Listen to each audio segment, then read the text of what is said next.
Hey,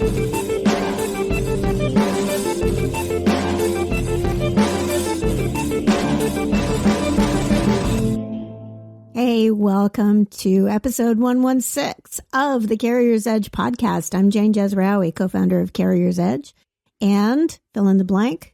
I am Mark Morell, co-founder of Carrier's Edge. Blank filled in. It's Mad Libs. Mad Libs.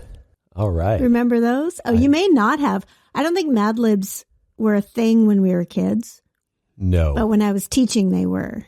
Yeah, they kind of came after. Yeah, which is basically you fill in the blanks of all these little page of a story, but it has a whole bunch of blanks in it, and you can be silly. Yes, fill it in with funny witticisms. I'm sure that it's been been integrated into some sort of training thing that I don't know about. Yeah, it's now being used to train AIs. Yeah. Mad Libs? Yes. No, AI is way too pedantic and boring. And I find that AI has a personality of good-natured boring. Good-natured boring. That's yes. what I find that when AI wants to talk to me at some point, and even the voiceover, so you can do some voiceover with AI. Mm-hmm. We don't because it is good-natured boring, but it's always kind of this generic, hey, this is the information that you wanted and we are going to talk about it, but not really having any feeling about it, but just, good-natured. I always feel like it's kind of got a very sleepy but posh British accent. Oh, really? Well, not like posh, like you should listen to it, but like that kind of sleepy, not very energetic, like a super old British person. Oh, your grandfather. Maybe that's who I'm envisioning. Who I only knew when he was super old. Yeah, but that is the kind of same thing. It's like this good-natured, gentle information. Yeah. Boring. Is it tea time yet? Is it tea time yet? Yeah, so that's kind of, I think that what we're going to end up finding with AI is that it's boring. Mm-hmm. It doesn't have any personality, and you can't get your personality off the internet, as we all know. I love that. You can't get your personality off the internet. But think about it. You have to get your personality from the real world. Yeah, you have to develop a personality that is, your own unique thing that is, maybe not totally unique, but you get it from a whole bunch of different variables that you have. And so your personality, your anxieties, your strengths, your whatever, it's very one of a kind. Well, we like to think that. Mm-hmm. And so how is AI going to develop that? And maybe AI just hasn't developed enough. But what I find is that it's just super boring. Even the images that I'm seeing now on the internet, like on Facebook and things like that, where people are trying to do political cartoons and things like that, you just look at it and go, well, that's that. Yeah, I can tell that's AI, and that's boring. Yeah. It's not very good. Yeah, there's no grit to it. There's a lot of Yeah. No, that's interesting. That's a really good point. And I think that's when people say, well, why don't you just use AI? That's going to be my answer now. Is that what you want? Oh. You want to listen to AI? I have listened, and here's where I'm coming from. I have an account on Substack, which is like another kind of a social media thing, but it's where all journalists go to die. And they have their second career on Substack, and they say all the things that they want to say that whatever publication or network didn't want them to, or they got fired, or they left, or whatever. And I can click for some of the articles, I can hit a play button and AI will read it to me instead of me reading it myself. And I don't like to do it very much because I like the physical act of reading. But when I'm washing the dishes or doing something with my hands, I can't always do that. So I hit play, and it is that very nice lilting thing of, I am telling you these terrible things in this article that have happened, but I am still saying it in this very nice voice. Yeah. And I think that's where I'm getting this from, because I've listened to a bunch of these things over the last couple of weeks and thinking, wow, this is boring. Well, it's funny because you said, suggest you get AI to do your voiceover, get AI to do it. Anytime I hear somebody saying, why don't you get AI to do it? What I'm actually hearing, and I don't think this was conscious, I think it was sort of a subconscious substitution that's happened in my head. What I'm hearing is, I'm lazy. Why don't you be lazy too? Because get AI to do it is just code for lazy. Do a sloppy garbage job. Yeah, that you don't have to pay for it. That's free. Mm-hmm. But free is mediocre. Yeah. Free is always mediocre. Yeah. It is a mediocre experience. Now, on the one hand, I can kind of see why like voiceover people are very worried about AI, because there are a lot of situations right now where people are going to the free but crappy AI instead of paying for quality. I think there will always be a market for quality, and you can absolutely tell the difference between something that was done cheaply by AI and something where they spent money to pay a real person to do it. And you see it on TV ads. Yes. There's AI voiceover on TV ads, and it's immediately apparent. It's the same with stock images, and I use stock images all the time. Yeah, but you're not using the same ones that everybody is using. Well, we use them very differently. Mm-hmm. Most people use stock photography to do an ad. So you want a driver in front of a truck. There's your ad. Your happy driver in front of the truck. The problem is that, other people use the same image. There's only 10 of those pictures, and everybody is using them. Well, there's more now. Like, there's more women, there's more minorities and stuff. Yeah, there's 10 of happy driver behind the wheel when there used to be one. Yes. But now everybody is using the other 9 because there was one that was there that everybody used forever. And we all know what these pictures are. You can all envision them. But now there's 9 more variations. And yes, it's happy woman driver in blue plaid shirt, dark hair woman, blonde woman, blondish sort of wavy hair woman. There's mildly Hispanic kind of looking driver in brown shirt. There is white driver behind a wheel, regular white driver behind a wheel. But yeah, we all know what they all are, and they're all so cliche now. Well, what I noticed, there was one time when we were using a bunch of drivers, and I can't remember, we were using that stock for something. It wasn't for a course. It might have been I was looking for them for some sort of ad campaign or a series of things. And when I looked at them all, I was like, hey, wait a minute. They're all in plaid. Everybody's in plaid. I'm like, drivers don't just wear plaid. Yeah. Like, stop. I can't remember the last time I saw a driver wearing plaid. Maybe a ball cap, like a hat. Yeah. Those hats are very common. But plaid is not the universal uniform of a driver at all.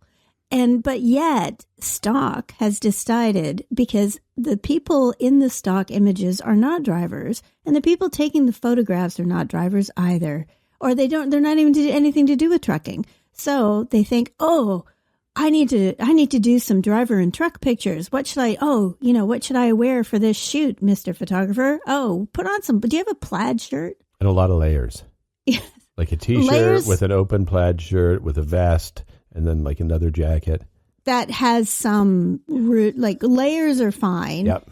But sometimes you're wearing a t-shirt. Sometimes you're wearing a jacket. They're wearing reflective vests. I know. That's the other thing. And the only stock photography you can get, well, most of it is with people. If you're wearing a reflective vest, you're also wearing a helmet. Mm. So you can only wear reflective vests if you wear the helmet. There's a lot of truck drivers are wearing hard hats. All the time in the truck. Yes. There is a use for it, but you have to be careful with it, and you can't just slap it in. Like, I think that's what people make the mistake of with AI, is that you're just going to use AI and that's just going to be, I'm not going to think about it anymore. Just slap it in. Same with stock photography is that, yes, if you don't take your own pictures, it's easier. Well, I don't know. I think taking your own pictures is easier, but if you don't think it is and you want to use just stock photography, it's better to think about what you're doing. And if they're all wearing plaid, then change some of the colors, like change the shirt. That's what I did. For some reason, whatever it was that I was doing, I just changed the shirts.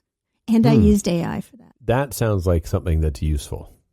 But you're not saying, give me a picture of a truck driver wearing this and this and this. You're taking an existing picture that works and saying, in this specific area, change this to this. Yes. More surgical. Well, unfortunately, Adobe Photoshop, when you ask it to do that, it often adds things that you didn't ask for, like, and we've talked about this, like an extra head. So you get the plaid shirt removed and change the way you want, but they also add a third arm. No, they just change the person. Oh. They just have a whole different person that you didn't ask for. And they say, select the area that you want to change so that it's going to be more, dutifully select the shirt.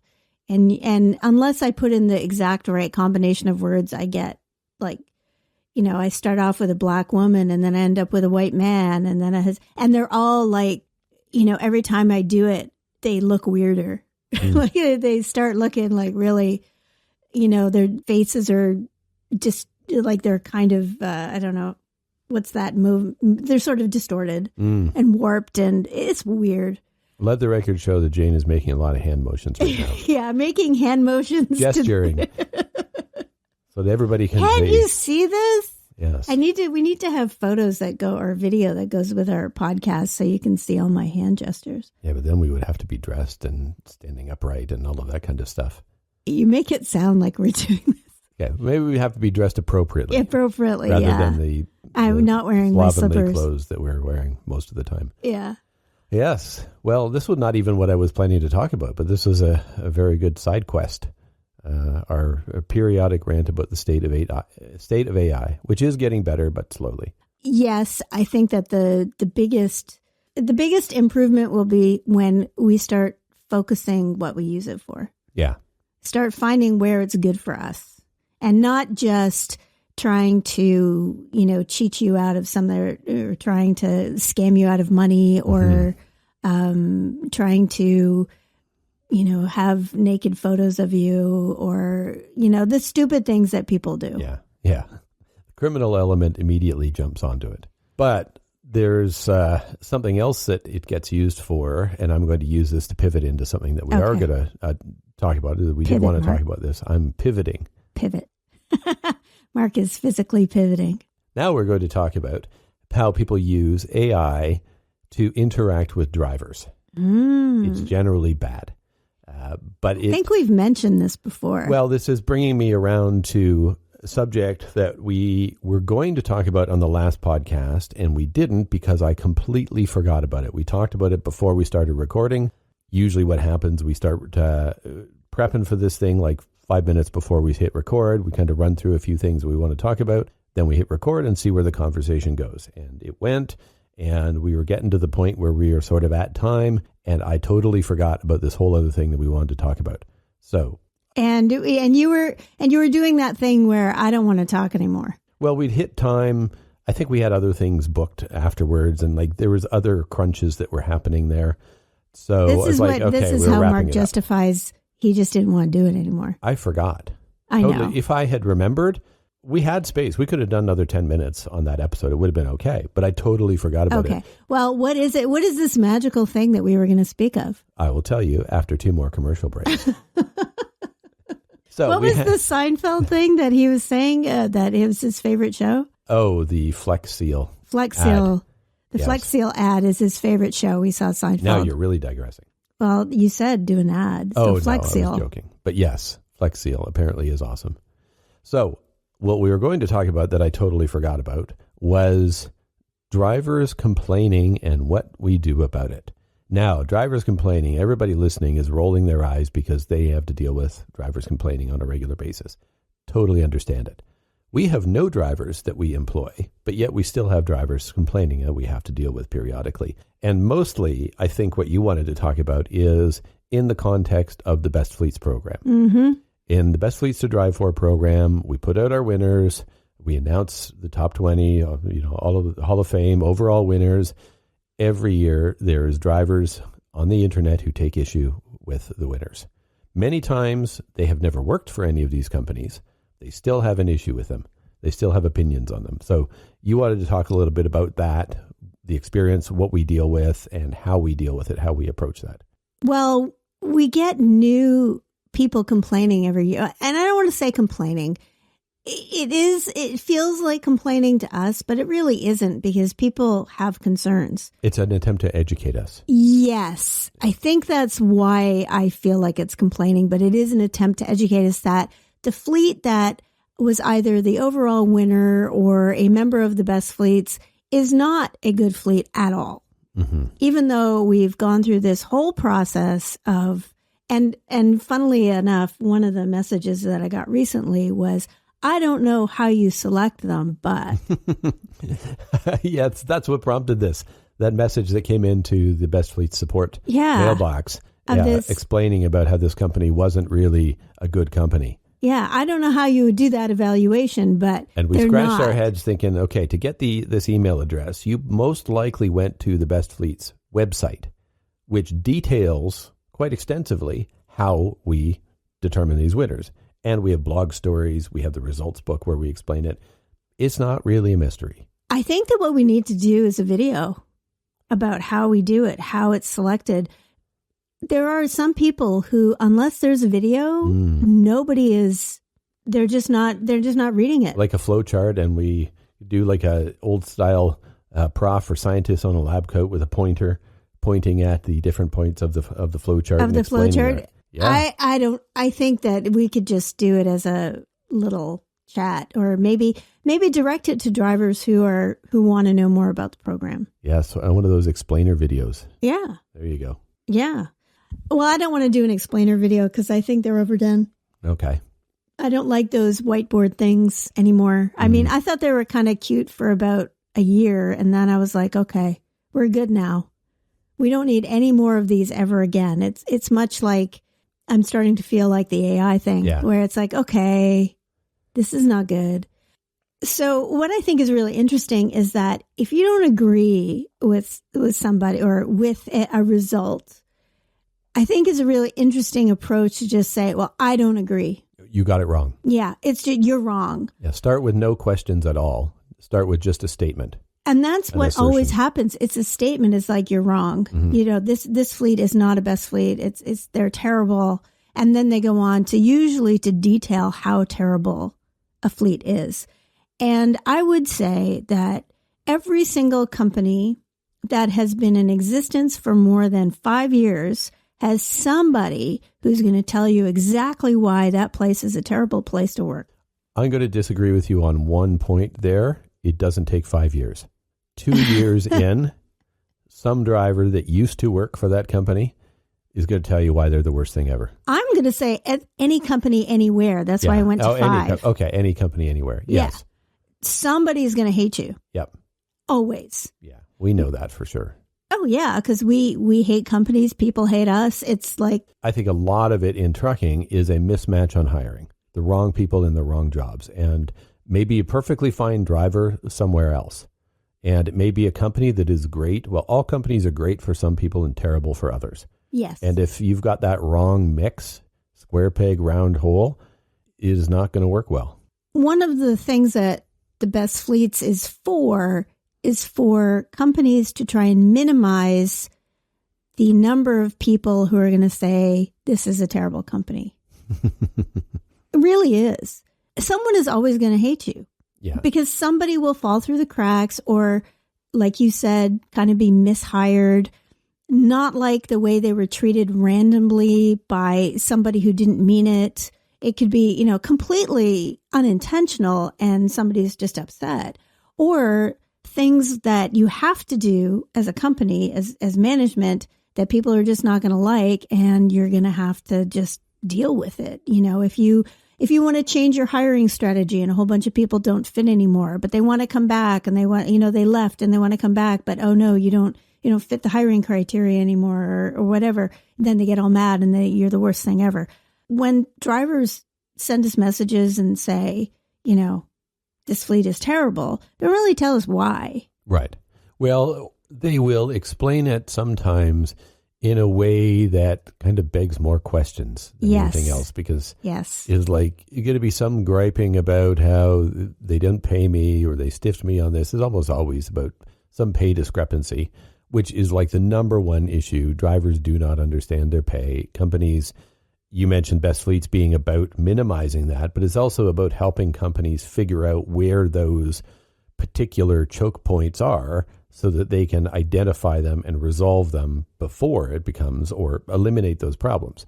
And we go through a lot of that evaluation, and we score them on that, and we get the driver surveys to compare, what drivers think about different things, and give them a lot of details that they can use to figure out where there are potential problem areas, pitfalls, opportunities for that sort of miscommunication or conflict to arise, and then proactively eliminate that. And the smart companies do that. They get their reports, they look at the results book, they think about what they're doing, and they continue to improve on all of that. But for the driver that was kind of spit out the back end of that broken process, they still think, oh, this is a terrible place. But there's other places where they get these ideas. And I'm going to, Prime is one of the companies that constantly we get, why is Prime on this list? Prime's terrible. Prime's awful. I think a lot of the drivers who say that never worked for Prime. Yeah. It's all like rumor mill. There are people who legitimately have a gripe with Prime. Fine. And we offer the chance, and this is not just Prime, I'm just saying that Prime gets it quite a bit. Yeah. But other fleets also get it. Larger fleets get a lot of it. Yes. If you're a larger fleet, you're absolutely going to get someone who hates you. And I've actually talked to people at Prime about this, and we know that they have like 10,000 drivers. Yeah, someone is going to hate you. There's going to be some people that aren't happy there. But sometimes it's rumor mill, or it's something that happened like 30 years ago, and nobody who actually was responsible is even there anymore. It's just, or it led to them completely changing a whole series of processes. Exactly. You can't change what happens, but you can do something about it, right? So sometimes you're right. Sometimes these drivers have legitimate concerns. Sometimes they have an issue that's a real issue. Okay, what did you do with that? Sometimes they have a really good story about what they did with it. The other thing is that there are people who have their own podcasts, usually video, where they talk about how the Best Fleets is a load of crap. And yes. They talk about fleets that shouldn't be on the list because they were, of X, Y, and Z, and that it's all just, it's all just made up. And but they will sponsors. posit this as it's an established, accepted fact. That's how they get it. They have no qualification, no backup for any of these statements, but they'll assert it as if it's understood as accepted fact. Well, they're known for ripping off their drivers. They're well known for running overtime and running bad equipment. Where's the evidence for this? Exactly. Do you have some data that you can provide to back it up? I think that, I don't think it's rampant, but I have seen them. And it always makes me angry because we do work so hard to really evaluate companies. And if drivers were part of those evaluations, then they would see it. I would love to have drivers actually be part of the evaluating, see what we do, see how we do scoring, because, well, they would get very bored because it's not it's like the lilting AI guy. It's boring. Yes. Because it's like repetitive, and you have to, keep on checking your own work, and it's like writing a friggin' essay. So it's almost like a knee-jerk thing. Like if you hate a company, and everybody hates companies, I have companies I hate too. You have a knee-jerk reaction to, anyone getting an award. It's like, ugh, how did you get one? You don't want the best for these people. You want the worst. But now you've also opened the can of worms of these YouTubers or these Instagram and TikTok people that are doing some of these things. And some of them are motivated to make those kind of statements because that's how they get likes, and that's how they get clicks, and they get more eyeballs by doing that. Yeah, by stirring it up gets them more views. Yeah. I've attempted to engage with some of these in the past when they've mentioned us, and they have these dismissive comments about. There was one podcaster who had trucking podcaster who just said, "Best fleets to drive for is pay to play. It's all big companies that are paying to have their spot on there." And I'm thinking, have you even looked at the list? Most of these companies are not very big. Some of them are tiny. What do you mean it's pay to play? So I attempted to engage with this person and say, we have a very methodical process. I would love to explain it to you, Ricketts. Oh yeah, they don't care no about interest in any of that. They only care about what's going to get everybody mad, because that's going to increase engagement somehow, which I think is a failure of human beings, is that for some reason being angry or afraid is the only way to engage. You can't engage based on, I guess it's like eating your vegetables. People don't want to do it. People want to eat the garbage. Yeah. And you want to feed your brain garbage too, that's your choice. Well, as far as what we do about it, now that's kind of an interesting thing, because what we're sort of dancing around here is that we do take these seriously every time they come in. We do look at them. We do try and explore if there's a legitimate issue there. And we are always watching for indications that somebody isn't who they say they are. We don't go to these fleets and live there for 3 months. Right? We don't embed ourselves in the company and work there for months on end. So we do have to take it a little bit on faith. We have to interview the companies, look at what they're telling us, talk about it, probe them with some follow-up questions, get their driver surveys, or sort of virtually talk to their drivers, compare all of these things, and from that, establish a picture of the company. It's not perfect. It's never going to be perfect. I would argue that we do it better than any other award in the industry because we've got that methodical approach, and it isn't just who writes a nice essay. We've got that detail. We follow up. We check if their story is consistent. We look for major changes year over year to see if there's something that is more believable. We've got a much more methodical process on all of that. And we look at the driver surveys. And plus, we've got many, many years of experience doing this and knowing what to watch for. It will never be perfect, but I think it is a pretty good process. And I'm pretty happy with it. I have yet to find any other recognition program that has any kind of depth that matches ours. And most of them don't even tell you how they choose the winners anyway. There's no transparency at all. So we at least explain why we think these companies are the winners. And here are the things that they're doing that you might be able to learn from. So I stand by our process, but every time a driver does send us some complaint or post some comment about it, we do look into it. We do consider it. We do have to go through that whole process. Sometimes it's, if people are claiming, I don't know how you choose them, the only thing that we can do is say, well, this is the process. This is how we choose them. It's not a mystery. It's not, it's not coming from, the atmosphere. What I often talk to people about is driver surveys make a difference. Yes. Driver surveys absolutely make a difference. And if your fleet is if that fleet is so bad, you cannot get into the top 20 without getting a significant percentage of your drivers to agree. Mm-hmm. You can have drivers basically tank a company if that's, how it generally feels. And we've seen companies' driver satisfaction go down. Oh, absolutely. And we've seen driver satisfaction could be a major part of why a fleet doesn't get back into the top 20 or doesn't get into the top 20. Yeah, and we've seen that over the years. Companies that had been in the top 20 where driver sentiment drops significantly, and it can maybe not take them all the way out of the top 20, but it can knock them down quite a ways. Oh, yeah. And I think there have been times where driver satisfaction knocked them out of the top 20. Absolutely. Or somebody that we were going through the scoring thinking, wow, they're doing pretty well. They're likely to make the top 20. And then the driver surveys come along and it's like, that just kills their chances. Yeah, because their driver surveys don't match what they're saying. And that is a really, really important part of it is does everything line up? We have different metrics that are completely separate. So we have this driver survey with questions on it that are they're related, but they're not the same questions. Mm-hmm. We have the interview. We have the questionnaire. And the interview is almost a different animal than the questionnaire because in the interview, you get all kinds of you get a feeling. Mm-hmm. You get a lot of subtle... You learn a lot about stuff in the first 2 minutes of that interview. Yeah, or even scheduling the interview. And we've talked about that before. Mm-hmm. If you've ever dealt with a company that's hard to deal with, you get frustrated. That happens in Best Fleets where you can't get a hold of people or they don't... or they book their interview at the last minute.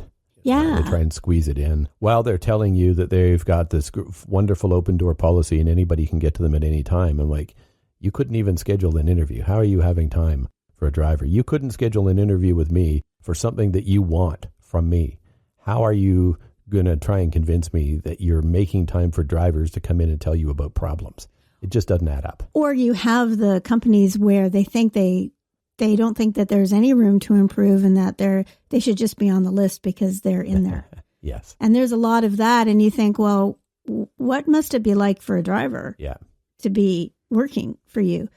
So the companies that are in the top 20 have done a lot of work, and you may not like it, but they have enough people who like it that they can get on the list. If so the other thing is, there's always in the back of our minds when companies have people complaining about them. But it is, like you said, in the large part, it's the large companies. Smaller companies almost never have anybody. And I think it's just a matter of the number of people. Well, one of the things that has come up in the past that I find interesting is they say, oh, well, it's not really drivers doing the survey. They have office staff doing the survey as well. And that is something that we look at because it's supposed to be a driver survey. It is supposed to be drivers giving their opinions. And in theory, that should be very black and white. If any office person is typing anything into that survey, it's invalidated right away. It's a disqualifier. But trucking doesn't work like that. Trucking has a lot of people that want to do the survey, but they don't want to type. They want to do it while they're out on the road. They don't like computers. They don't want to use a phone for it. So we regularly see drivers and office staff sitting together, and the driver will dictate comments to the office staff. Sometimes they do it over the phone. They'll call in and say, I want to do this thing. And the dispatch, fleet manager, HR, whomever will be typing in the driver's answers. We have ways of telling when it's an actual driver versus somebody who's a non-driver. The kind of things they say, the way they say it, even people that used to be drivers that work in an office now, they say things very differently in the survey than actual drivers do. And we've had that in the past. We've had people that are trying to skew the results by having some office staff throw in a whole bunch of positive surveys. We can tell those things. We can determine which ones are legitimate driver surveys and which ones aren't. And if there's too many, there's a few in there. Okay, especially larger companies, you get some overzealous people. They're going to try and do something. We just pull those out and they don't count in the numbers and they've got to fill in with real drivers. But every once in a while, you get somebody who goes a little too far and we have to deal with it. And we've had that in the past. We've had a number of things in the past. And a part of it is people are never as smart as a spy movie would make you think they are. Or some caper movie. You have these great, like this Ocean's 11 kind of great caper of robbery that's so slick that nobody sees it coming. In the real world, nobody's that slick. It is always really easy to see where the problems are. And if you're looking for it, especially if you've been through it enough times, you start seeing a bit of this and a bit of that and all of these other things. You see all kinds of things, and it's really easy to tell which ones are legitimate and which ones aren't. And what's also funny is people will say, oh, they're not getting their drivers. They're just stuffing the ballot box. They're stuffing the surveys with a bunch of people that are saying positive things about them. And then we go look at the surveys, and they've got like an 80% satisfaction rate. So they got a bunch of people that are really dissatisfied with things. So where's the ballot box stuffing there? You've still got people saying negative things. Yeah, I know that people get drivers in orientation to do it. Yeah, which doesn't help them. That's a dumb idea because it doesn't help you at all. No, because they are going to be really wishy-washy. Right. And also, it's going to, don't forget, the driver survey is not the whole thing. Yeah. That's only part of it. Yeah. There's other indicators that we can see. So that interview and that questionnaire get a very good sense of what's happening at that company or how people are interacting with each other. Because we ask questions that are not on the questionnaire. We have follow-up questions. Yeah, we ask to, explain that. Yeah, how does that work? Like? Why do you do it that way? what do drivers think about that? Yeah. What prompted you to start doing that? Yeah, we have a lot of good probing questions. But yes, your point about the survey being only one part of it is really important, because we've seen fleets that have like 99.5% satisfaction still don't make the list. Yeah. They're not doing anything. If you have happy people, but you're not making any effort, you just got lucky that you found the right batch of people. Or you stuffed the ballot box. Or you stuffed the ballot box. Then, yeah, you don't really get anywhere because you're not making any effort. It's only one part of the puzzle. And you have to keep changing. Like, you can't just keep doing the same thing. Yeah, you have to keep moving.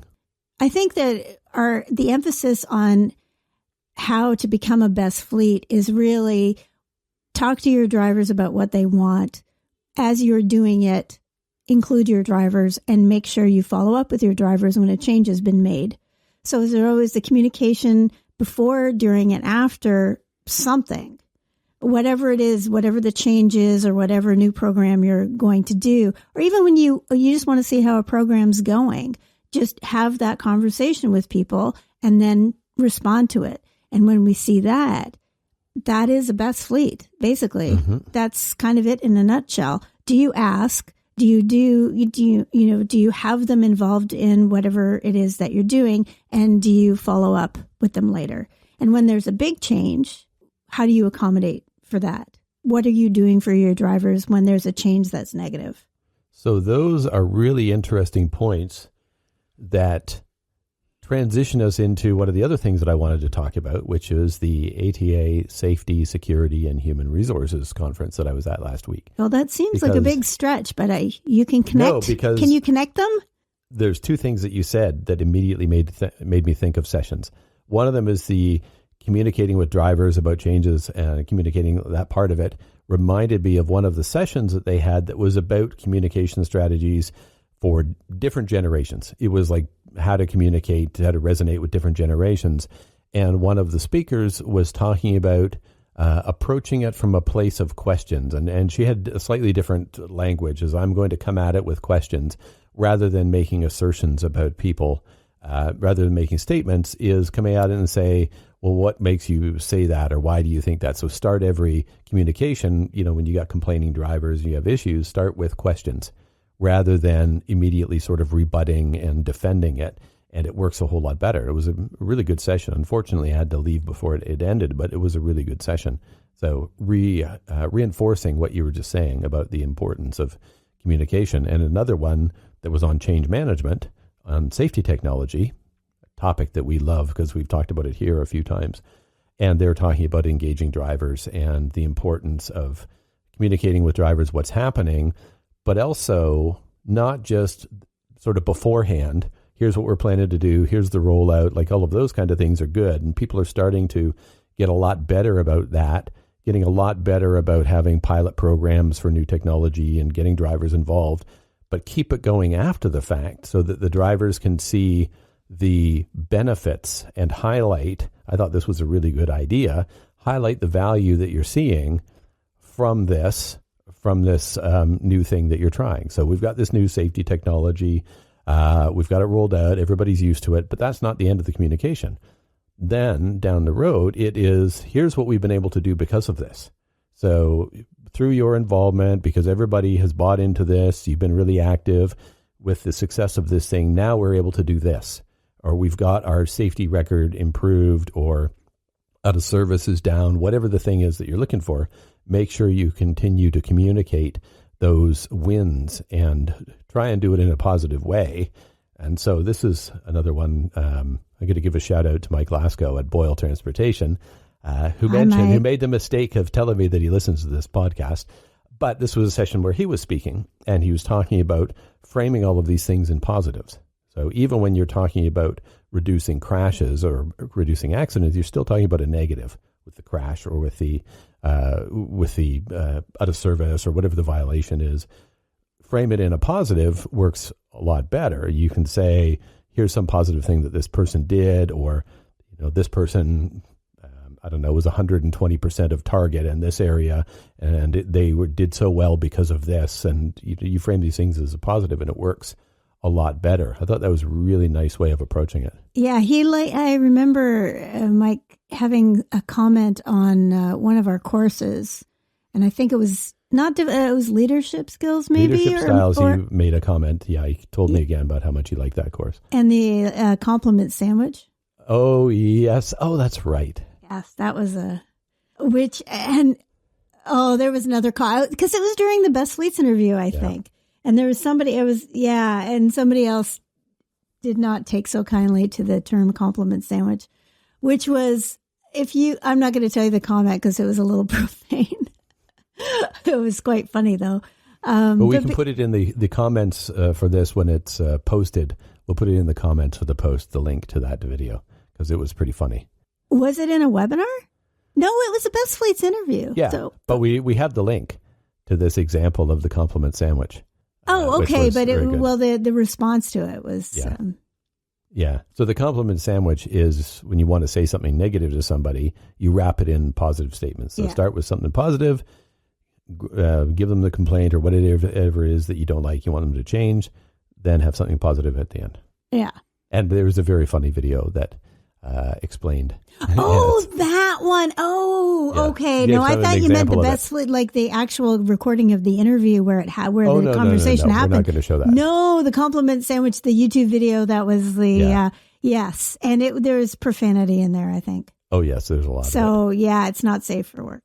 Yeah, definitely. But yeah, it was good. So it was a good conference. I got a lot of good insights out of it. It was good to be there again. I haven't been there in many years. I thought the last time I went was 2019, but I actually went and looked at my photos of all of my different events, and it was actually 2017 was the last time I was there when it was in Memphis.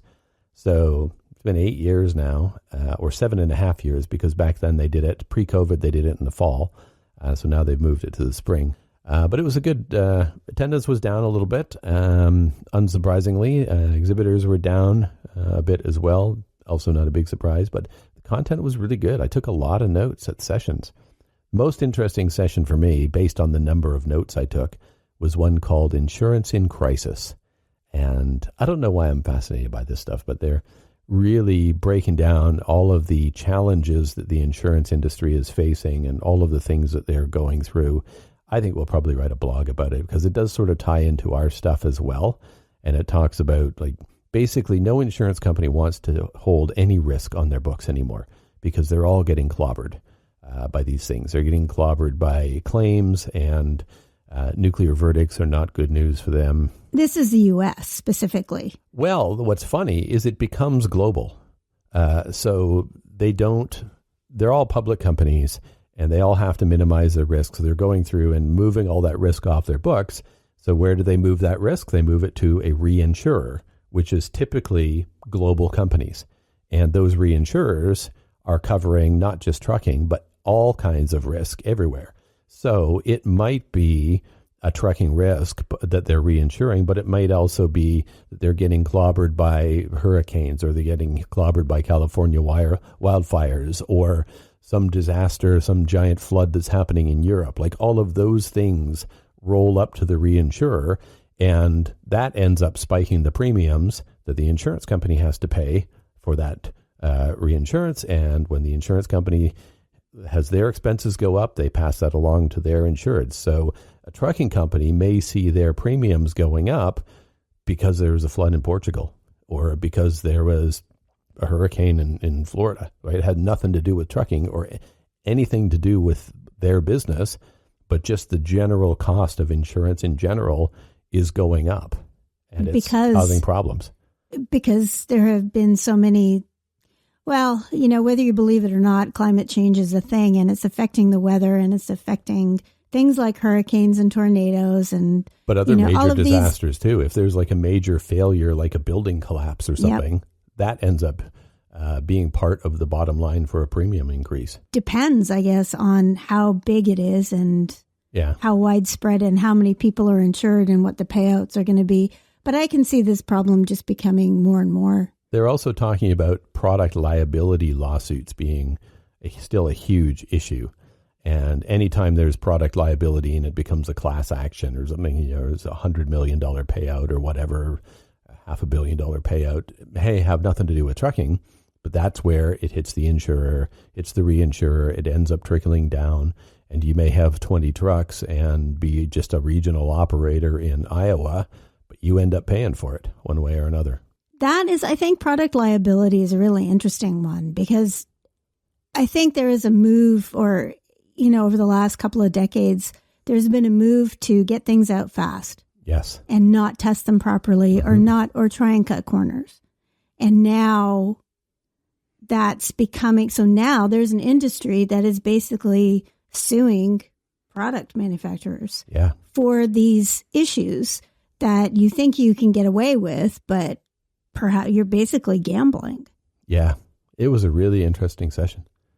One of many, several interesting sessions at that conference. And it was also good to catch up with not just customers, but some other vendors out there and see what's new and who's got new products and who's exhibiting and who's not exhibiting, which is like my own personal curiosity bingo. And whether people have changed the size of their trade show booths. What colors. Everybody is moving away. We talked about before how everybody had like colors, blue. All different colors. Then everybody went to blue, and then everybody seemed to be going to white, and now they're moving to black.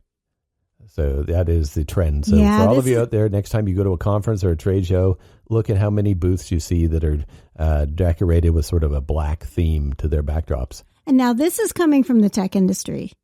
This uniformity. Yes. This is like all the cool kids are goth. Yeah. That's what's happening. All the cool kids are goth now. They all have black booths. Exactly. Okay, I'm waiting for them to show up with Doc Martens on. But you remember, all the goth kids thought that they were unique. Yes. And everybody will tell you that they're unique, but they're not. Yep. So everybody is kind of in a club, and trucking is all kind of in a club, and tech is all kind of in a club. And tech, in that little Silicon Valley world, they will decide, or some designer, usually one of the big ones, will decide that, we're going to do this now. And everybody be like, oh, that's cool, that's cool. And then everybody kind of does this like dominoes, go bang, bang, bang, bang, bang. And we always try to do everything completely different. So we're going to stick with our white. Yeah. And then, when everybody decides that it's white backgrounds with sparse decorations, then we will go to black. Yeah. Well, one fad behind. We're always one fad behind. We are not the cool kids. Yeah. Let other people figure out all the bleeding edge stuff, and then we will come in after when all the problems are solved. We're like the good friends who are in a totally other part of the cafeteria. We're like the theater kids. Yeah. Who are just hanging around, playing euchre, minding their own business. We're not picking on anybody. We're not dressed really well. That's Carrier's Edge. Okay, Michael's going to have an issue with how we brand ourselves. So this is why we are not in charge of marketing anymore. Yeah. So what else was on your list? Well, I've forgotten all of it now. Oh, really? No, I think those were the main things, and I figured something else would come up, and it did. So I think we've kind of run the gamut, and I know you have other things that you have to get to, so I think we can wrap this up for now. That sounds good. Have a great day. Thanks for listening.